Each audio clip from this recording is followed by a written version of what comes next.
ઉદ્ધવ અવતાર એવા શ્રી રામાનંદ સ્વામીએ ઉદ્ધવ સંપ્રદાયની સ્થાપના કરી. પણ ઉદ્ધવ સંપ્રદાય સ્વામિનારાયણ સંપ્રદાય તરીકે ક્યારે પ્રખ્યાત પામ્યો? તો કે ફરેણી ગામની અંદર રામાનંદ સ્વામી ધામમાં ગયાના 13માની સભા થઈ ત્યારે ઝરણાપરણાના શીતળદાસ પોતાને એવી ઈચ્છા હતી કે મારે આ છતે દેહે પ્રગટ ભગવાનના દર્શન કરવા છે. એવી ઈચ્છાથી પોતે ફરતા ફરતા ફરેણી ગામની અંદર આવ્યા. ત્યાં એને એવા સમાચાર મળ્યા કે જેને હું રામાનંદ સ્વામીને ભગવાન તરીકે દર્શન કરવા આવ્યો હતો તે તો ધામમાં જતા રહ્યા. પણ કોઈકે કહ્યું કે એની જગ્યાએ આજે સહજાનંદ સ્વામી ગાદી ઉપર વિરાજમાન છે. તો એમ થયું કે અહીંયા છેક આવ્યો છો તો સાથે સાથે સહજાનંદ સ્વામીના દર્શન કરતો જાઓ.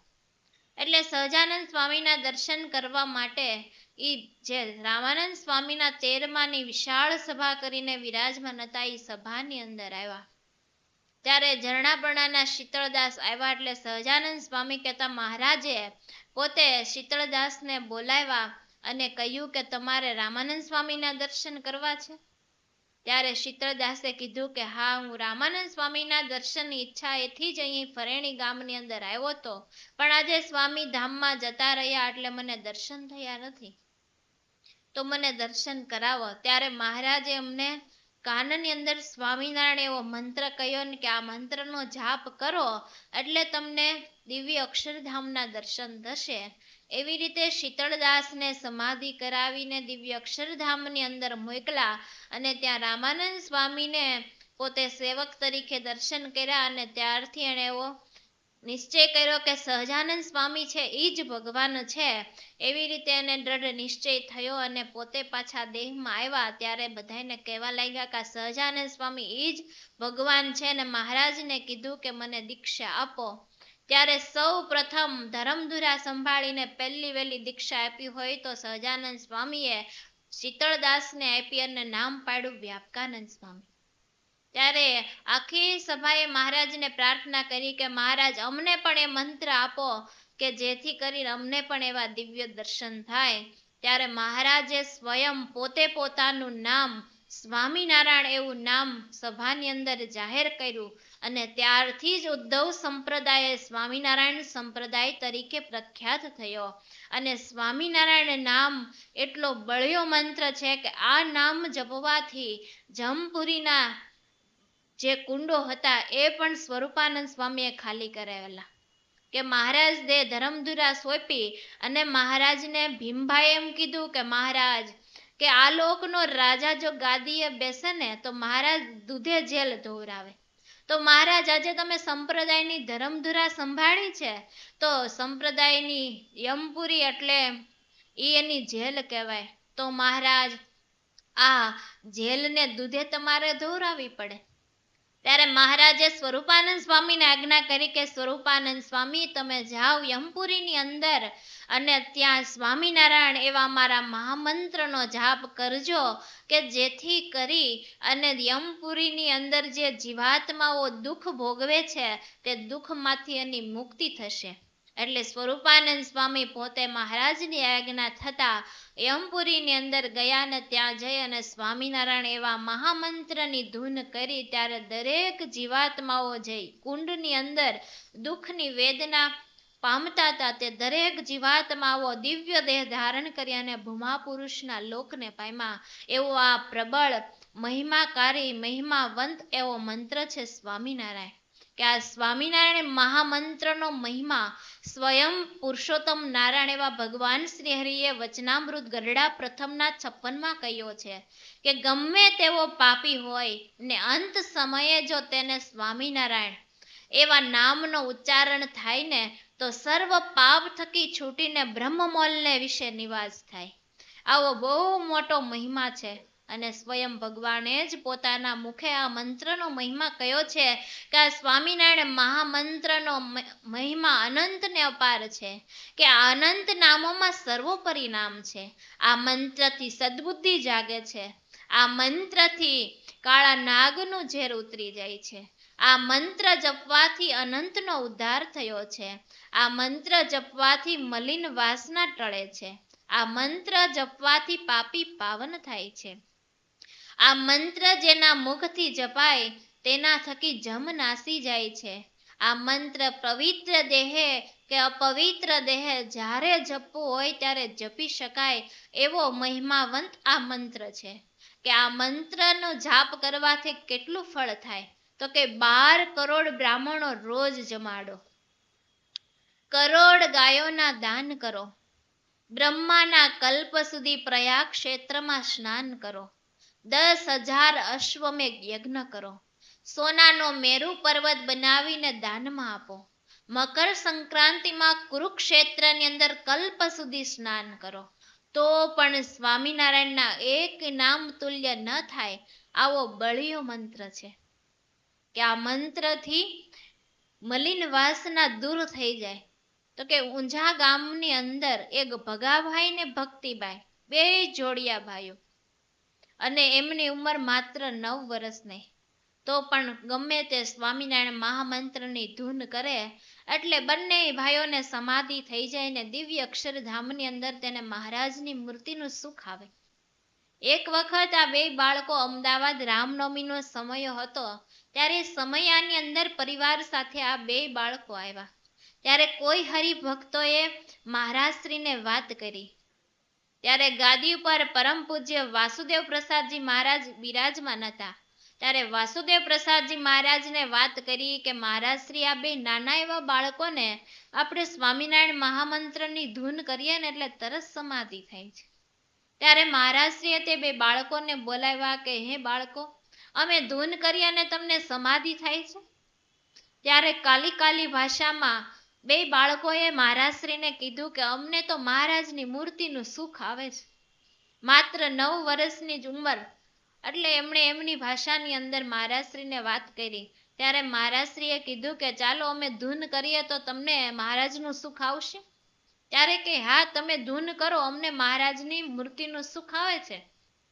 એટલે બધાએ સ્વામિનારાયણ મહામંત્રની ધૂન કરી. એટલે બે બાળકોને સમાધિ થઈને દિવ્ય અક્ષરધામમાં ગયા. ત્યારે મહારાજે કીધું કે તમે બે ભાઈઓ અહીંયા કેમ આવ્યા? ત્યારે બે બાળકોએ વાત કરી કે મહારાજ, અમને મહારાજશ્રીએ ખાતરી કરવા માટે અમને અહીંયા અક્ષરધામમાં મોકલા છે. એટલે મહારાજે બે બાળકોને ખોબા ભરીને તાજા લવિંગ આપ્યા. અને તાજા લવિંગ લઈ અને પાછા આ દેહની અંદર આવ્યા તો એના હાથમાં એમને એમ ખોબા ભરેલા તાજા લવિંગ હતા. તે મહારાજશ્રીને આપ્યા ને કીધું કે લ્યો મહારાજશ્રી, આ મહારાજે અમને પ્રસાદી આપી છે. એટલે એમ થયું કે આ વાત સત્ય છે. એટલે મહારાજશ્રીએ કીધું કે પણ તમને કયા પુણ્યના પ્રતાપે કરી અને બંનેને સમાધિ થાય છે માત્ર 9 વર્ષની ઉંમરે? ત્યારે કહ્યું કે અમને તો એ કઈ ખબર નથી. ત્યારે મહારાજશ્રીએ કીધું કે તો જાઓ પાછા મહારાજ પાસે ધામમાં અને મહારાજને પૂછી આવો કે તમને કયા પુણ્યના પ્રતાપે કરીને સમાધિ થાય છે.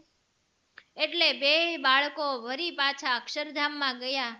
ત્યારે મહારાજને કીધું કે મહારાજ, અમને પૂછાવે છે કે અમને કયા પુણ્યના પ્રતાપે કરી અને સમાધિ થાય છે. ત્યારે મહારાજે એમને પૂર્વજન્મનો ઇતિહાસ કીધો. અને પછી બે બાળકો પાછા દેહમાં આવ્યા. ત્યારે બે ધ્રુસકે ને ધ્રુસકે રડવા લાગ્યા. ત્યારે ખૂબ રડતા હતા. ત્યારે એને આશ્વાસન આપ્યું અને છાના રાખ્યા ને કીધું કે તમે અમને વાત તો કરો કે તમે શા માટે રડો છો, તમને મહારાજે શું કીધું? ત્યારે બંને બાળકો રડતા બંધ થયા અને વાત કરી કે અમે પૂર્વજન્મની અંદર બે વાણિયા હતા અને અમારે બંનેને એટલી પાકી મિત્રતા કે સગા ભાઈ હોઈએ એટલી અમારે બંનેને બને. પણ અમારે કઈ આવકનું સાધન ન હતું, એટલે અમે શહેરની અંદર એક નાનો એવો ધંધો શરૂ કર્યો. પણ શહેરની અંદર અમારો કઈ ધંધો ચાલ્યો નહીં. એટલે અમને બેને એવો વિચાર આવ્યો કે આપણે ગામડાની અંદર જઈને અને નાનું એવું કાંઈક આપણે દુકાન હાટડી માંડીએ તો ગામડાના ભોળા માણસો હોય તો ત્યાંથી આપણને કંઈક આવક મળી રહેશે. એટલે એમ વિચાર કરીને અમે બંને મિત્રોએ ગામડાની અંદર જઈને એક નાની એવી હાટડી માંડી. અને પછી તો અમારી હાટડીએ જે કોઈ લેવા આવે તો અમે એને 10 રૂપિયાનું હોઈએ તો 20 રૂપિયાનું આપીએ. અને અમારા ચોપડે લખાવે તો 10 હોય તો 20 લખીએ. અને કોઈના ડબલ લખીએ ને કોઈના 2 વાર લખીએ અને કોઈ ઘી તેલ લઈ ગયું હોય તો ભેગા ભેગા ગોળનાય લખીએ. એમ કરતા કરતા અમારી હાટડી તો જામી. ગામડાના બિચારા ભલા ભોળા માણસો અભણ, એટલે એને કઈ વાંચતા આવડે નહીં, એટલે અમારી રીતે લખી નાખીએ અને એકવાર અમારા ચોપડે ચડે એટલે પછી અમે એને બહાર નીકળવા ન દઈએ. એમ કરતા કરતા અમારી તો બરાબર હાટડી જામી અને ધંધો બરાબર જામ્યો. એક દિવસ એવો પ્રસંગ બન્યો કે રામજી પટેલ કરીને એક ગામના પટેલ, એના દીકરીના લગ્ન હતા. એટલે પટેલ અમારી પાસે આવ્યા ને કીધું કે મારે 1200 રૂપિયા જોઈએ છે, આપો ને. ત્યારે અમે બે મિત્રો એમ કીધું કે 1200 રૂપિયા એમનેમ ના મળે, ઘરેણા કઈક ગીરવે મૂકો તો અમે તમને 1200 રૂપિયા આપીએ. ત્યારે રામજી પટેલે કીધું કે પણ મારી દીકરીના લગ્ન છે એટલે ઘરેણા તો મારે પહેરાવા પડે, એટલે હું તમને ઘરેણા તો ગીરવે ના મૂકી શકું. ત્યારે બે મિત્રોએ એમ કીધું કે તમારું આંબા વાળ્યું છે ને ઈ ગીરવે મૂકી દો. ત્યારે રામજી પટેલે એનું આંબા વાળ્યું ગીરવે મૂક્યું અને અમે એને 1200 રૂપિયા આપ્યા. 1200 રૂપિયા લઈ અને રામજી પટેલ ઘરે ગયા. એનો દીકરીનો પ્રસંગ ઉકેલો, બધું થયું, પણ પાછું એની પાસે કઈક થોડી ઘણી ઉપજ આવી હશે અને 1200 રૂપિયા આવ્યા.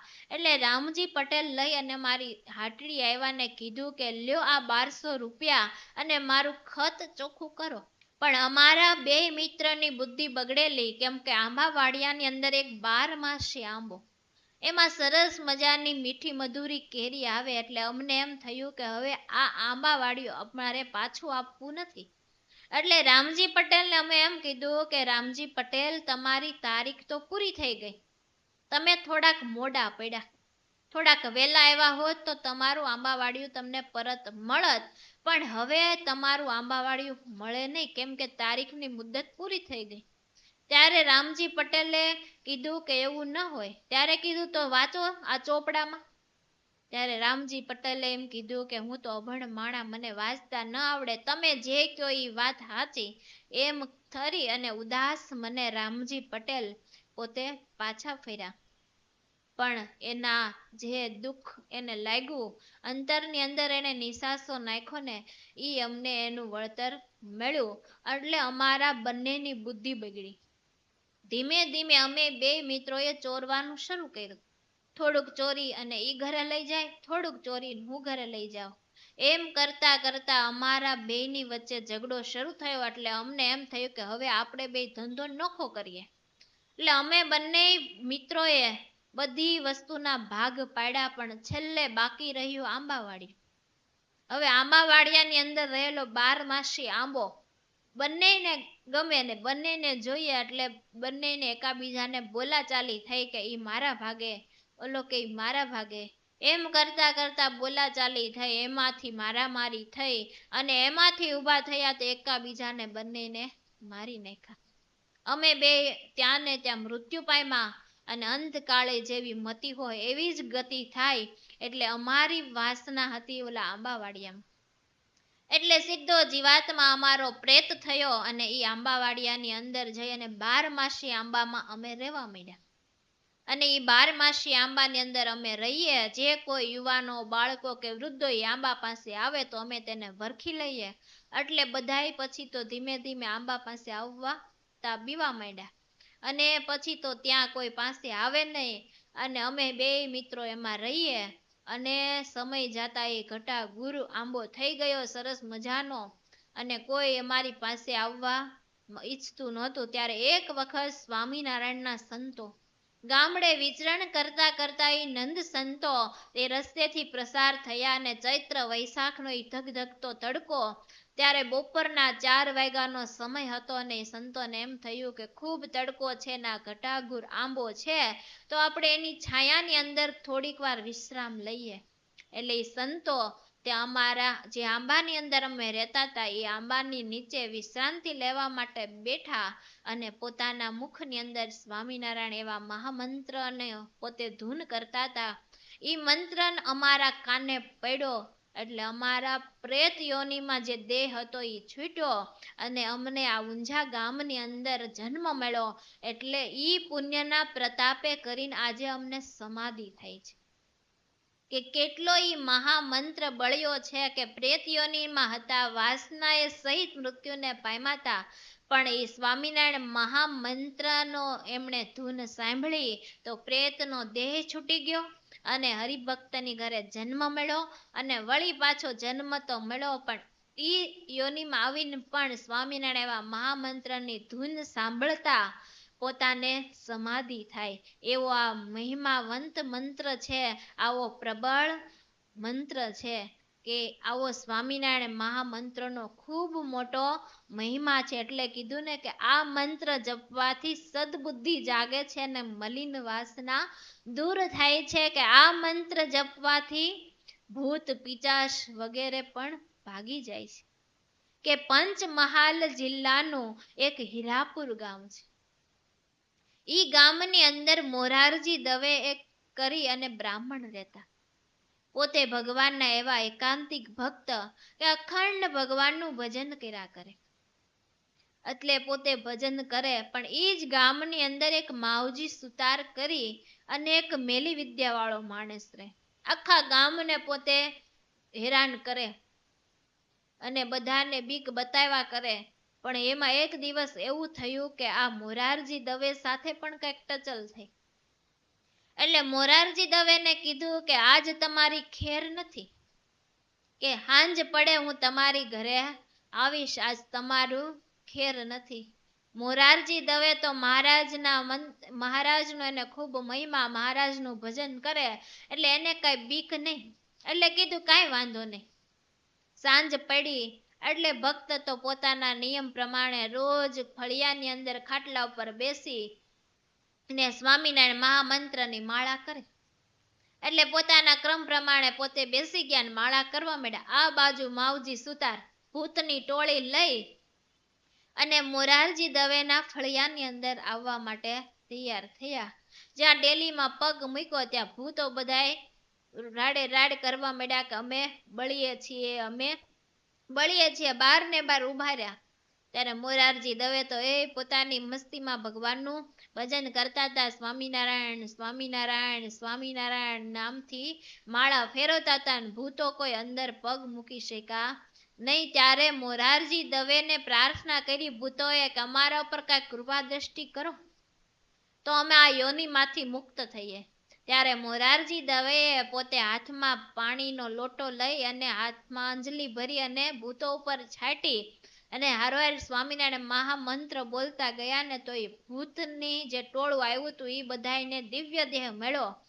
એવી રીતે મોરારજી દવેએ સ્વામિનારાયણ મહામંત્રથી પોતાની પાસે આવનારા ભૂતોને પણ પોતે બગાડી શક્યા. એવો આ મહિમાવંત મંત્ર છે કે આવો મોટો મંત્રનો મહિમા છે કે સ્વામિનારાયણ મહામંત્ર ખૂબ બળ્યો છે. એટલા માટે તો કીધું છે ને કે રૂડો સ્વામિનારાયણ નામ નિત્ય સંભારીએ રે, વળી કરતા ઘરનું કામ ઘડી ન વિસારીએ રે. રૂડું સ્વામિનારાયણ નામ નિત્ય સંભારીએ રે. કે હાલતા ચાલતા ખાતા પીતા સર્વ ક્રિયાની અંદર સ્વામિનારાયણ સ્વામિનારાયણ સ્વામિનારાયણ એવો જાપ કર્યા કરીએ ને તો પણ એક ભક્તિ બની જાય. ભલે જાજુ કાંઈ ના આવડે તો કાંઈ નહીં, પણ ઘરનું કામકાજ કરતા કરતા ખાલી મનમાં સ્વામિનારાયણ મહામંત્રનો જપ કરીએ ને તો એ પણ એક ભક્તિ બની જાય છે અને સાચી કમાણી થઈ જાય. કે આખો દિવસ વેઠનું તો કરીએ પણ સાથે સાથે ઠેઠનું પણ થઈ જાય. કે કામ કરતા કરતા ભગવાનના નામનો જપ કરીએ ને તો કે આવો સ્વામિનારાયણ મહામંત્રનો મહિમા છે કે આ મંત્રથી જમદૂત આવ્યા હોય લેવા માટે તો પણ તે નાસી જાય. કે સ્વામિનારાયણ મહામંત્રનો જાપ કરીએ તો કે લખનઉ પરગણાનું એક ધુવાબરાઈ કરીને ગામ હતું. ત્યાં શિવપ્રસાદ બ્રાહ્મણ પોતે રહેતા હતા. પણ પોતે ભગવાનના ભક્ત નહીં, એટલે અનીતિ કરે, ચોરી કરે, ભાંગ પીવે, બધુંય કરે. તો એક દિવસ પોતે શંકરના મંદિરે બેઠા બેઠા લીલાગર ભાંગ પીતા હતા. એવામાં જમદૂતો આવ્યા. આવી અને સીધા એ શિવરામ પ્રસાદ હતા ને એને મારવા માંડ્યા. ત્યારે મારતા હતા ને ત્યારે શિવ પ્રસાદ તો રાડે રાડ બૂમા બૂમ કરવા માંડ્યો કે મને આમાંથી બચાવો બચાવો, એમ બૂમા બૂમ કરે. પણ બીજા કોઈને યમદૂત દેખાય નહીં. આવ શિવ પ્રસાદ ને એકને દેખાય અને મારે એટલે દેહ આખો ઉછળે. બધાય આજુબાજુમાં જ બધાય ભેગા થયા ને એને એમ થયું કે આને શું થયું, એટલે રાડે રાડ કરે મને આમાંથી બચાવો બચાવો. એટલે બધાયને એમ થયું કે હવે આને ઘરે લઈ જાય. જોળીમાં નાખી ઉચકી અને ઘરે લઈ ગયા. ઘરે લાવીને ખાટલામાં સુવડાવ્યો, પણ તોય આખો દેહ ઉછળે અને રાડે રાડે બોલાવે. એટલે બધાએ કીધું પણ કોઈ મારતું નથી, બૂમા બૂમ શા માટે કરો? ત્યારે શિવ પ્રસાદ બધાને ગાળું દેવા માંડ્યો. ત્યારે બધાને એમ થયું કે આને કઈક ગાંડિયો તાવ આવ્યો લાગે છે, હમણાં તાવ ઉતરી જશે એટલે શાંત થઈ જશે. હાલો આપણે બધા હોની ઘરે જાય. એમ કરીને બધા પોતપોતાની ઘરે જતા રહ્યા. પણ આ યમના દૂતો મારતા બંધ ન થાય. ત્યારે એના પરિવારની અંદર એક સત્સંગી બેન હતા. એને સમાચાર મળ્યા કે શિવ પ્રસાદને તાવ આવ્યો છે ને બીમાર છે, તે બહુ બૂમાબૂમ કરે છે. એટલે પોતે ખબર પૂછવા માટે આવ્યા. પણ પોતે સત્સંગી એટલે મુખની અંદર સ્વામિનારાયણ નામ પોતે જપ કરતા કરતા આવતા હતા. જ્યાં દરવાજાની અંદર પગ મૂક્યો ને ત્યાં તો ધીમે ધીમે યમના દૂતો ખાટલાથી આગા જવા માંડ્યા. શિવ પ્રસાદ એમ થઈ ગયું કે બધાય આખું ગામના બધાય માણસો આવ્યા પણ તોય મને મારતા બંધ ન થયા. પણ આ બેને ફળિયામાં પગ મૂક્યો ત્યાં તો મારતા બંધ થઈ ગયા. જેવા ઈ બેન ખાટલા પાસે આવ્યા ને ત્યાં તો યમદૂતો દરવાજાની બહાર જઈને ઉભા રહ્યા. શિવ પ્રસાદ ને તો બધું દેખાય ને અનુભવ થયો. એટલે પછી તો ઓલા બેન ખાટલે પાસે બેઠા, ખબર પૂછી, બધું થયું. એટલે કીધું કે હવે હું ઘરે જાઉં. જેવા ઊભા થયા ને યમદૂતો અંદર આવવા માટે તૈયાર થયા.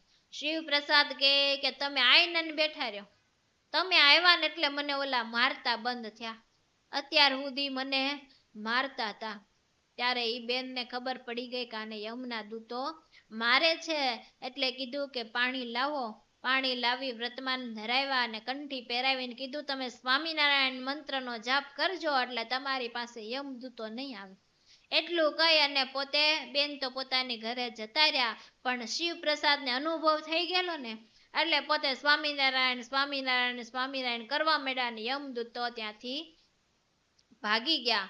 એટલે સ્વામિનારાયણ મહામંત્ર થી યમદૂતો પણ ભાગી જાય એવો મહિમાવંત આ મંત્ર છે. કે સ્વામિનારાયણ મહામંત્રનું જો ભજન કરીએ ને તો મલિન વાસના પણ છૂટી જાય. કે આ લોકની અંદર ગમે એટલું બંધન હોય તો પણ તે બંધનને તોડનારો કોઈ મંત્ર હોય ને તો તે સ્વામિનારાયણ મહામંત્ર છે. બાકી આ જગત તો ગુંદરિયા લોક જેવું છે કે આ લોકમાં જે કોઈ આવે ને તે સર્વ આમાં ચોટી જાય. પણ ભગવાનના નામનો જપ કરીએ, ભગવાનનું ભજન કરીએ ને તો ઈ મલિન વાસનાઓ હોય, આ લોકની ઈચ્છાઓ હોય તે પણ સર્વ ટળી જાય અને પવિત્ર થઈ ભગવાનની મૂર્તિનો સુખ આવવા માંડે. એવો આ સ્વામિનારાયણ મહામંત્ર છે. કે ઈડરના મહારાજા એના જે રાજકુમારીને એને ઉદયપુરની અંદર ઉદયસિંહ રાજા સાથે પરણાવેલા. ઉદયસિંહ રાજા એક દિવસ પોતાના સૈનિકો સાથે સાગરીતો સાથે પોતે જંગલની અંદર ફરવા ગયેલા. ત્યાં અચાનક એક સાવજ આવ્યો અને એને સીધી તરફ ઉદયસિંહ મહારાજા ઉપર મારી. પણ એના પ્રધાન એટલા બધા ચતુર હતા કે એને ઘડીના છઠ્ઠા ભાગની અંદર ઈ સિંહને વીંધી નાખ્યો અને મારી નાખ્યો. ત્યારે ઉદયસિંહ મહારાજા ખૂબ પ્રસન્ન થયા. બીજા દિવસે સભા બોલાવી. સભાની અંદર પ્રધાનજીને કીધું કે પ્રધાનજી તમારા પર હું ખૂબ રાજી થયો છું, કેમ કે તમે મને જીવંત દાન આપ્યું. કે આજે પછી હું કઈ જિંદગી જીવીશ ને તો એ તમારે આભારી છે. કે આજે તમે મને મરતામાંથી ઉગાર્યો, તમે મને નવું જીવન આપ્યું ને એટલે હું તમારા ઉપર બહુ રાજી થયો છું. તમે જે માગો ને એ આપવા માટે આજે હું તૈયાર છું. ત્યારે પ્રધાનજી એમ કીધું કે મહારાજ આપ રાજી હો તો મારે શું જોઈએ. ત્યારે કીધું કે નહીં, કાંઈક તમે માગો, જે માગો ને એ આપવા માટે હું આજ તૈયાર છું. ત્યારે પ્રધાનજીની નજર એ સભાની અંદર બેઠેલા રાણીબાની બાજુમાં બેઠેલ રાજકુમારી ઉપર પડી. એટલે એણે રાજાને એમ કીધું કે મહારાજા તમે રાજી થયા હોય ને આપવું જ હોય તો તમારી રાજકુમારીને મારી સાથે પરણાવો. આ માગણી કરીને ત્યારે ઉદયસિંહ મહારાજાને ઘડીક તો એમ થયું કે આ જમીન નીચેથી જગ્યા દે તો એમાં સમાઈ જાવ, એવો આપતકાળ એવો. એમ થયું કે રાજકુમારીને મારે પ્રધાનજી સાથે કેમ પરણાવી. ત્યારે રાજકુમારી પણ સમજદાર હતા. એણે કીધું કે મહારાજા આપ તો રાજવી કહેવાઓ, આપેલું વચન ક્યારેય મિથ્યા કરાય નહીં.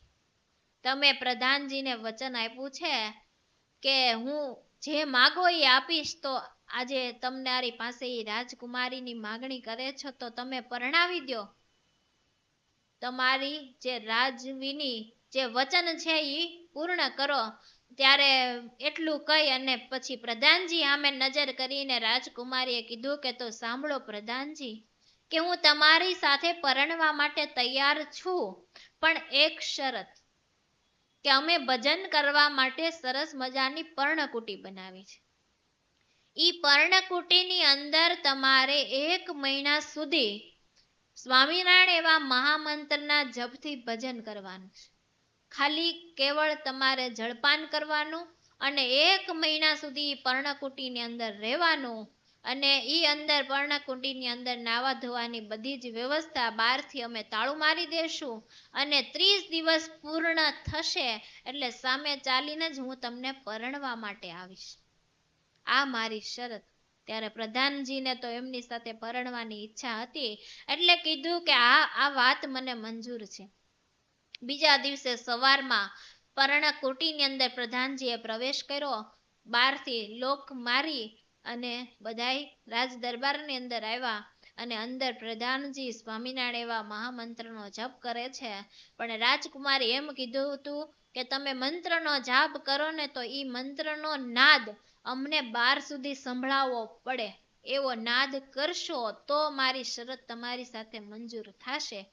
એટલે પ્રધાનજી તો ઉચ્ચ સ્વરે સ્વામિનારાયણ મહામંત્રનો જાપ કરે છે. ધીમે ધીમે 1 દિવસ, 2 દિવસ, 3 દિવસ, 10 દિવસ, 15 દિવસ ને જોતામાં તો 30 દિવસ પૂર્ણ થયા.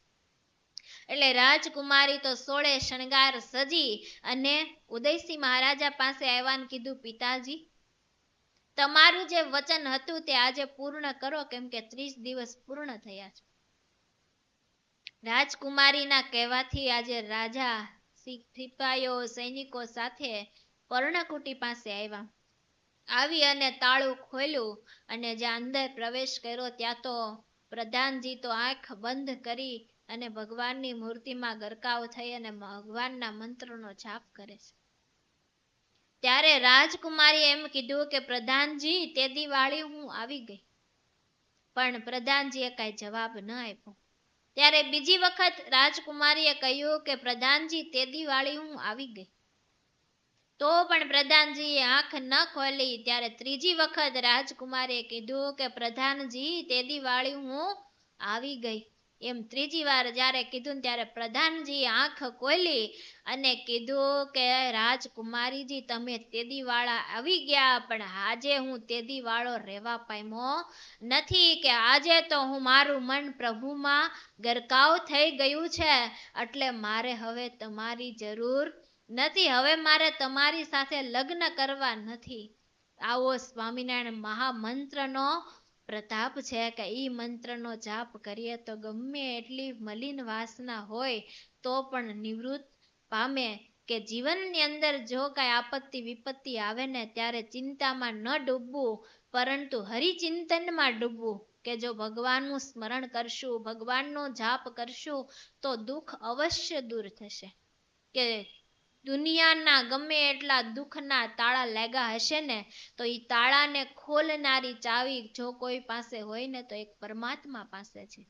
કે ભગવાનના ભજન કરશું, પરમાત્માનું જો ભજન કરશું ને તો એ દુઃખના તાળા અવશ્ય ખોલી નાખશે. કેમ કે પ્રત્યેક તાળાની ચાવી કે ભગવાનની પાસે છે. માટે અવશ્ય ભગવાનની આરાધના કરવી. કે સ્વામિનારાયણ મહામંત્રનો મહિમા પણ ખૂબ છે. કે આ મંત્રથી કે કાળા નાગનું ઝેર ઉતરી જાય, આ મંત્રથી ભૂતની યોનિને પામ્યા હોય ને તો તેને પણ બદ્રિકા આશ્રમની પ્રાપ્તિ થાય. કે મૂળી ગામની બાજુની અંદર એક કુકડા ગામ કરીને ગામ છે. ઈ ગામની અંદર પૂજાભાઈ કરી અને ગરાસિયા ભક્ત રહેતા. ઈ ભક્ત ભગવાનના ભક્ત, પણ એના બાજુની અંદર વાણિયાએ માઢ કરેલો. ઈ માઢની અંદર એક વખત આગ લાગી એટલે કોઈ બહાર નીકળી શકા નહીં. અંદર ને અંદર યાગની અંદર બધા બળી ગયા, પણ વાસનાને લઈને અને બધા ભૂત થયા. પછી તો એની પાસે માઢ પાસે કોઈને આવવા દે નહીં, કોઈને ત્યાં રહેવા દે નહીં. એટલે આખા ગામમાં બધાને ખૂબ ભૂતથી બહુ દુઃખ રહેતું. એટલે એક દિવસ ઈ પૂજાભાઈએ વાસુદેવાનંદ સ્વામી અને પ્રજ્ઞાનંદ સ્વામીને પ્રાર્થના કરી કે તદ્રુપાનંદ સ્વામી, કે અમારા પાસે બાજુમાં માઢમાં ભૂતો થાય છે, તે ભૂત અમને ખૂબ હેરાન કરે છે. તમે કઈ કૃપા દ્રષ્ટિ કરો, કાંઈક કરુણા કરો તો અમને ખબર પડે. ત્યારે તદ્રુપાનંદ સ્વામીએ પૂજાભાઈ ગરાસિયાની વાત સાંભળી અને તેમને કીધું કે અમે આવશું. એટલે તદ્રુપાનંદ સ્વામી મંડળ સાથે ઈ કુકડા ગામની અંદર આવ્યા. આવી અને જે માઢની અંદર ભૂત થતા હતા ત્યાં જ સ્વામીએ ઉતારો રાખ્યો. આવી અને ત્યાં સંતો બધા બેઠા, કીર્તન ભક્તિ કરી, ભજન કર્યું. એટલે બધા ભૂતો બહાર આટા મારવા માંડ્યા. એટલે ભૂત આટા મારે એટલે મોટા મોટા આગના ભડકા થાય. ગામજનોએ આ બધાએ જોયું, એમ થયું કે હવે શું થશે. ત્યારે તદ્રુપાનંદ સ્વામીએ બધા સંતોને કીધું કે તમે ભજન કરો. એટલે સંતો ભજન કરવા માંડ્યા. એટલે ભૂતોએ પ્રાર્થના કરી કે સ્વામી તમે અહીંયા આવ્યા તો હવે અમારે ક્યાં જવું, કે અમારું સ્થાન કયું. ત્યારે તદ્રુપાનંદ સ્વામીએ કીધું કે જાઓ બધાય બદ્રિકાશ્રમની અંદર, ત્યાં તમને સ્થાન મળશે. ત્યારે ભૂતો કહે કે પણ અમને ત્યાં કેમ રહેવા દે. ત્યારે તદ્રુપાનંદ સ્વામી એમ કીધું કે તમે નજીક આવો, અમે તમે તિલકની છાપું કરી દઈએ અને ત્યાં જઈને સ્વામિનારાયણ મહામંત્રનું નામ આપશો એટલે તમને ત્યાં બદ્રિકાશ્રમની અંદર સ્થાન આપશે. એટલે તદ્રુપાનંદ સ્વામીના કહેવાથી દરેક ભૂતો બદ્રિકાશ્રમમાં ગયા અને તેમને ત્યાં સ્વામિનારાયણ મહામંત્રનું નામ દઈ અને ત્યાં એમને સ્થાન આપ્યું. એટલે સ્વામિનારાયણ મહામંત્ર એવો બળ્યો છે કે આ મંત્રના જાપ કરવાથી કે બદ્રિકાશ્રમની અંદર સ્થાન મળે, મલિન વાસના દૂર થાય, કાળા નાગનું ઝેર ઉતરી જાય. આ મંત્ર પાછો એવો છે કે જ્યારે જપવો હોય ને ત્યારે જપી શકાય, કે પવિત્ર દેહે જપવો હોય તોય જપી શકાય ને અપવિત્ર દેહે જપવો હોય તો પણ જપી શકાય એવો આ મહામંત્ર છે. એટલે વિહારી લાલજી મહારાજે પણ હરિલીલામૃતની અંદર આ મહિમા ગાયો છે. સ્વામિનારાયણ.